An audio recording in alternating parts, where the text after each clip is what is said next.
In this video session, we are discussing collection framework from Module 2, Subject, Advanced Java and J2EE.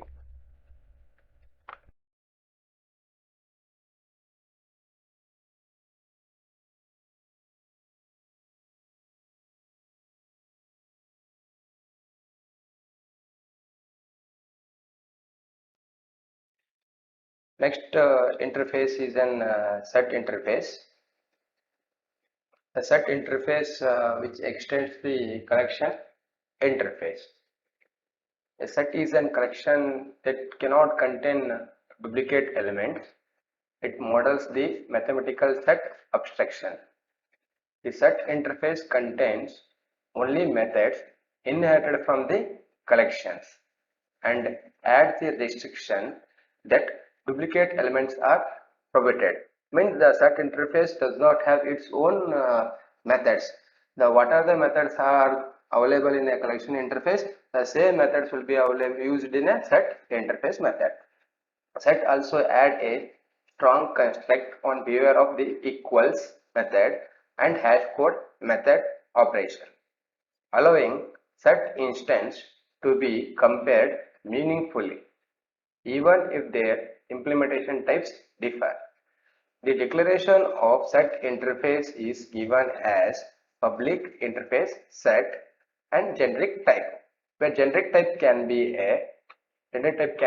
any wrapper types, where E specifies the type of the object the set will hold.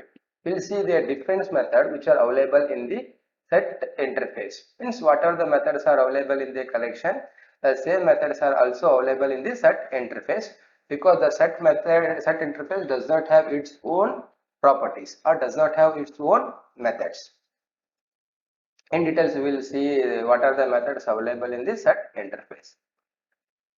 The difference, the methods which are available in set interface are add method, clear method, contains, is empty, iterator, remove, and size method. These are the methods which are already we have seen in the collection interface. The same method which are also available in the set interface. Let's begin with the first method, add method. The add is the method which is going to add an element to the set interface. For example, I want to add an element 10 to the set interface. First, we need to create an object of the set interface. The object of the set interface can be created by set followed by generic type, that is the wrapper type is integer, and S is an object of set interface. So by making use of an add method, I am going to add an element to the interface called set.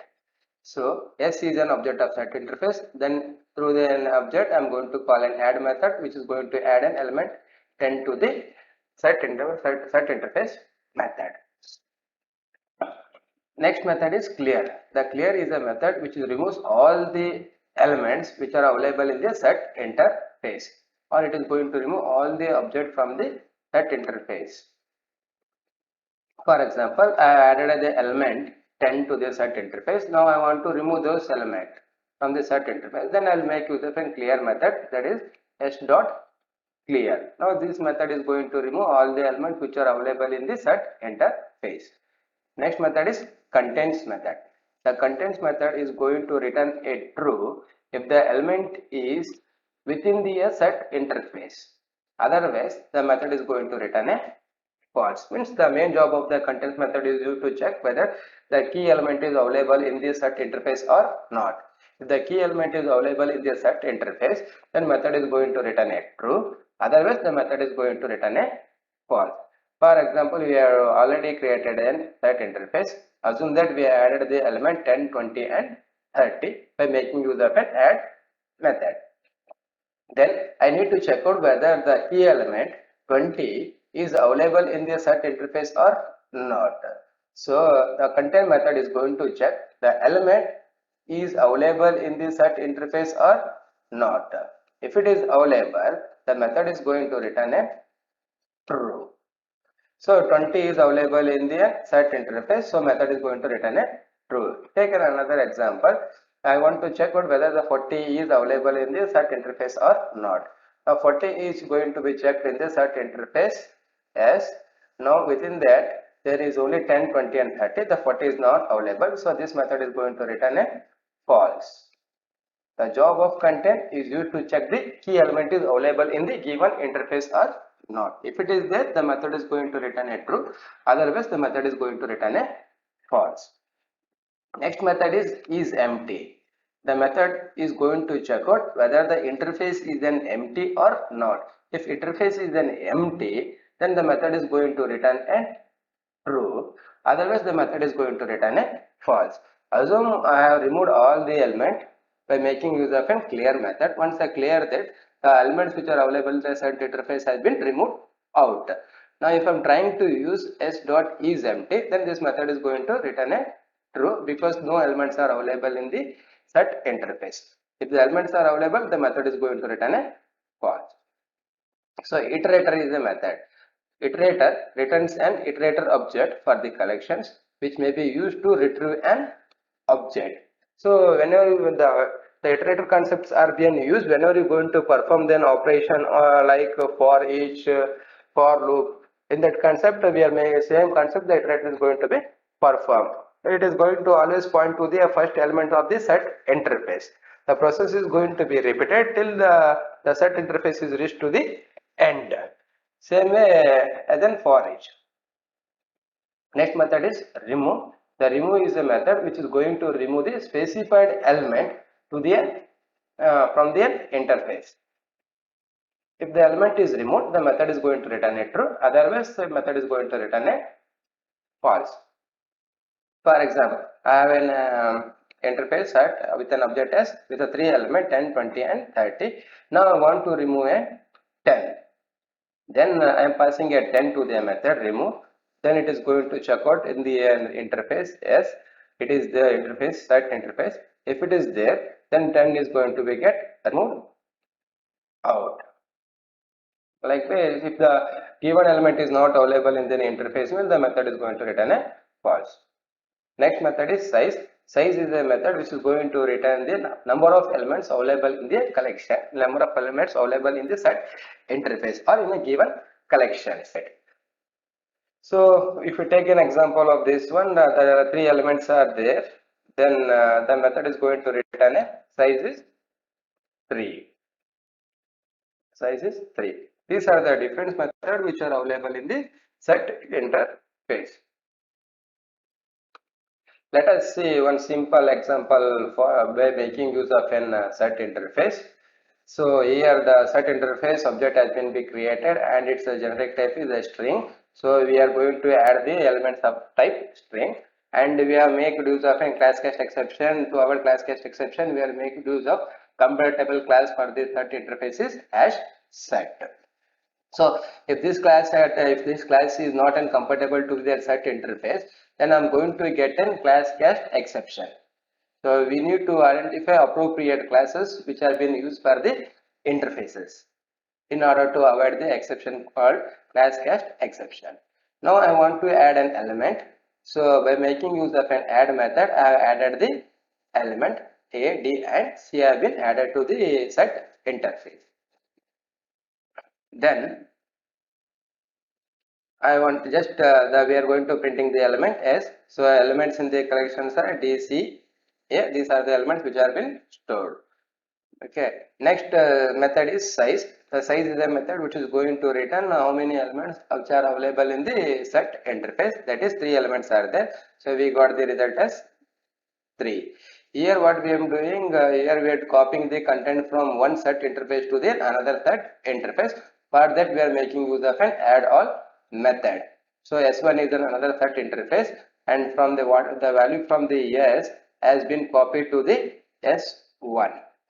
That is what are the values are available, elements are available in the S has been copied to the S1. Once it is copied, then it is going to, we'll see the what are the elements are there in S1. So by making use of an S1 object, so we can see the what are the elements are there in an S, the same element is also there in an S1, because we are making use of an add-on method. Next, this remove method is going to remove an element from the set interface. So now A is going to be check out in the interface S. If a S interface S is having then A is going to be removed out. So after removing the element, we'll need to check out what are the elements are available. So just I am printing it S. So I got output as B and C because A has been removed out. Next, here we are going to check out whether the element is available or not. I want to check out C is available in the interface S1 or not. If C is available in the, if the element C is available in the S1, the method is going to return a true. Otherwise, the method is going to return a false. We'll check out in the interface S1. The interface S1 containing all the element of S as interface, so it is having a C, so it is true, then method is going to return a true. So I got a result as true. This is a simple example for set interface. So next interface is an sorted set interface. The sorted set interface, which extends the properties of set interface as well as the properties of collection interface, and declares the behavior of set sorted in ascending order. It doesn't mean that in what order the elements are going to be added, but sorted set is going to be sort the element in always in ascending order. In addition to those, the method defined by this set, the several methods throw an exception such as no such element exception. Okay, no such element exceptions are when occurred when we are trying to check out whether element is available in the given sorted set interface or not. If the element is not available in the given sorted set of interface, then the method is going to throw an exception as no such element exception. Okay, when no items are contained in the invoking set, these exceptions have been thrown. And class cache exception is thrown when object is incompatible with an elements in the given set. I already told when we want to create an object for any interface, we need to find out an appropriate class. Okay, if the interface is not suitable to the appropriate class, then in that case the class cache exception is going to be get thrown. And another exception is null pointer exception is going to throw the exception. Okay, if I am trying to invoke the method with the use of a null value or then the object, then the exception is going to be thrown as null pointer exception. That is, null pointer exception is thrown if an attempt is made to use a null object or null is not allowed in a set. Means if I say that I want to use contain within the parameter null of interface, in that case the null pointer exception is going to be get generated. And the sorted set is a generic interface that is declared as follows. Okay, public interface sorted set. For all interface, the default specifier is public, and where E is going to specify the generic type, which type of the wrapper object we are going to be created for sorted set. E specifies type of the object that sorted set will hold. And the different methods which are available in the sorted set interface are discussed in the next slide. Let us see the different methods which are available in sorted set interface are. The first one is first method. The first is the method which is going to return always the first element of the given sorted set interface. Let us see an example. The sorted set interface has been created of type integer. So S is an object of sorted set interface which contains the element 10, 20, 30 after adding the element by making the add method. Now I want to check out which is my first element which are available in the sorted set interface. In that case, we will make use of a method called first method. So when I use the first method, this method is always going to return the first elements of the given sorted set interface. So in our example, the first element is 10. So this method is going to return a result as 10. The first element of the given sorted set is 10. So next method is head set. The head set method returns the sorted set containing those elements less than end that are contained in the invoking sorted set. The element in the return sorted set are also referenced by invoking the sorted set. What this method says means, now whichever the element I am going to pass to the head set method, okay, from there to the above of the element, it is going to be displayed. This method is going to return out. If you take an example, I want to see the head set element. So if I pass 20, now from the element 20, which is the headset of the 20, the headset of the 20 is 10. If I give an input as in 30, then if I say the headset of 30 is 10 and 20, like that the headset method is going to be performed. See, let us take an example. I want to see the headset of element 30. Above the 30, which are the elements are there, those elements are going to be written by the headset method.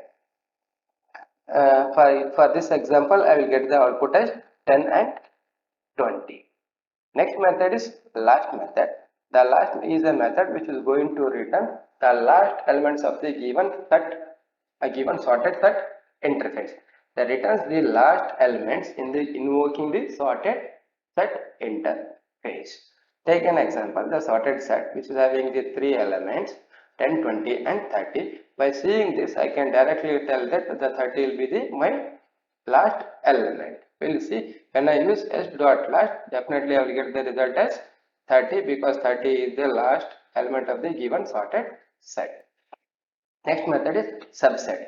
The subset is the method which is going to return the sorted set that includes the element between start and end minus 1.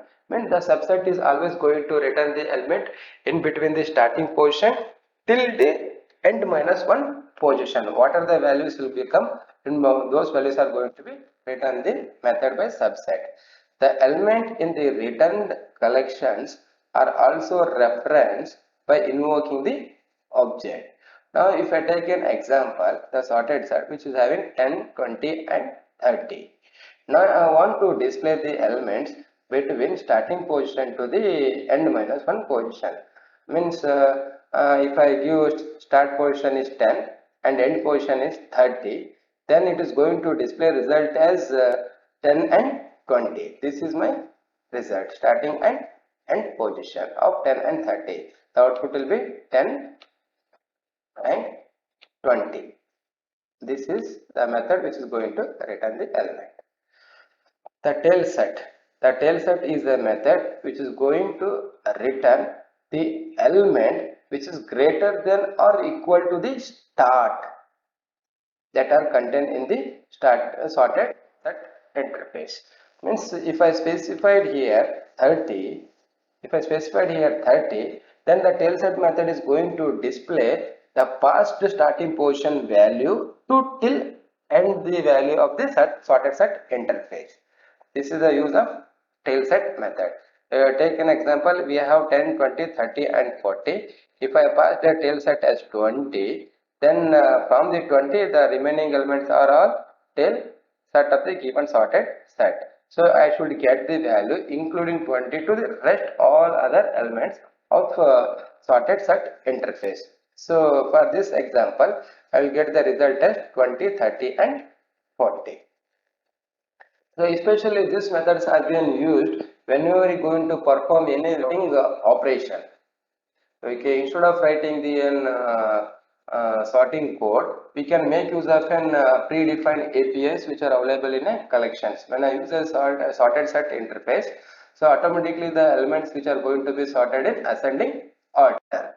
Now if we want to perform the operation in descending order, then we can make use of an iterator concept. Then we can rearrange the element in descending order.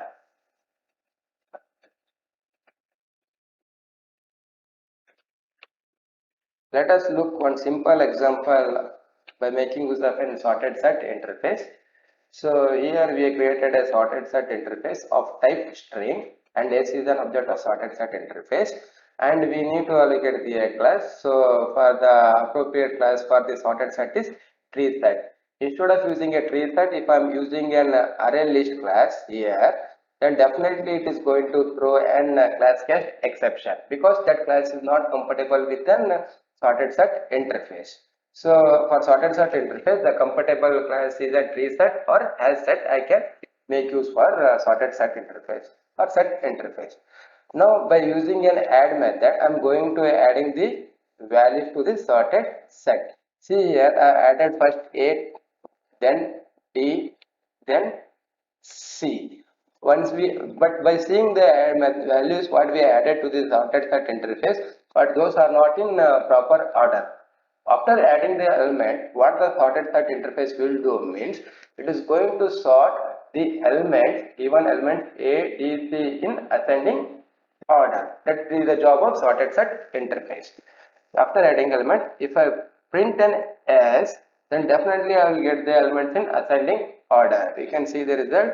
I got the result as A, C, D. These are sorted. But I have not added the element in same order. I added the element as A first, then D, then C.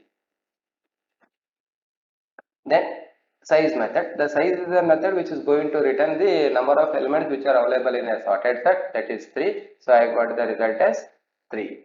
Next, s dot first. I already explained the first is a method which is always going to return the first element of the sorted set interface. The first element of the sorted set interface is I have added A, D and C, but this has been converted as A, C and D by sorted set interface. Now in that the first element is A. So for this method I should get a result as A. Then next is s dot last method. The last is the method which is going to return the last element which are available in the given sorted set interface. From the given sorted set interface, the last element is D. So I should get a result as D. Yes, I am getting the result D. Then s dot head set. Head set is a method which is going to always return the specified elements above greater than the specified element. So here NIAPAS doesn't see. Now C is my head set I am checking. From that, which are the remaining above elements are available. That is above elements is A. So I will get an element as result as A. Tail set. Now what the tail set will do? This method is going to return the set of all the elements including specified element with all below elements of the given sorted set interface. I passed C as an argument. From this C, including C, it is going to return all the rest of the remaining elements. The rest of the remaining elements are C and D. So my output should be C and D. This is a simple sorted set program. These are the reference which have been referred in the entire slide. The textbook is Albert State Java, the complete reference 7th edition, Tata McGrail and Jim Cook, and reference book are Daniel Lang, Stephens and Uttam K. Roy. These are the textbook which are going to be referred.